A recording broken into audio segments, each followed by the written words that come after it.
विश्व में आईफोन का क्रेज देखा जा सकता है। लोग इस फोन के आने से पहले ही इसके इंतजार में लग जाते हैं। लेकिन अब अगर मैं आपसे कहूं कि आपकी जेब में आईफोन नहीं बल्कि एक बंदूक है, तो आप क्या कहेंगे? जी हाँ, यूरोप में ऐसी ही एक बंदूक बिक रही है जो आईफोन जैसी दिखती है। आईफोन जैसी दिखने वाली 9 mm की डबल बैरल पिस्टल के कारण अब यूरोप में हाई अलर्ट भी कर दिया गया है।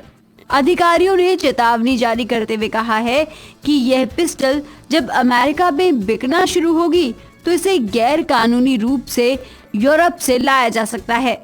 इस आईफोन गन के 12,000 से ज्यादा प्री ऑर्डर दिए जा चुके हैं। ये पिस्टल वैसे आईफोन जैसी ही है, लेकिन ये केवल एक बटन दबाते ही खतरनाक हथियार में तब्दील हो जाती है। दी इवनिंग स्टैंडर्ड की रिपोर्ट के अनुसार कुछ ही दिन में इस हथियार को यूरोप में आयात किया जा सकता है।